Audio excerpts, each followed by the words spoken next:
হ্যাঁ আমি একটা কথা বলবো বলো। যে আমি একাই বসে বসে অনেকক্ষণ একটা কথা আমি চিন্তা করি কি কথা?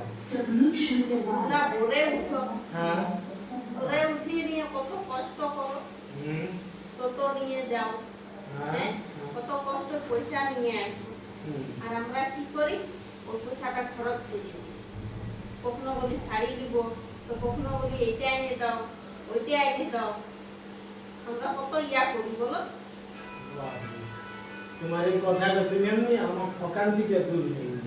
সত্যি হ্যাঁ তো তুমি বাজার দিকে যদি যাবে না তো আমার জন্য একটা ফেরার নাম দিয়ে এনে দিবে না মানে এই জন্য টুপি পরে দিচ্ছি। তুমি দেখছোই তো বাজার তাই নিয়ে তুমি ছোট খাটো বেশি বড় না তার জন্য তো তুমি টুপিটা পরাইলে সকাল থেকে ওইটা ভাবি দিচ্ছি যে কিভাবে টুপিটা পরা হয়। বাহ, বাহ, বাহ। আমি মনে করলি যে মন থেকে বললি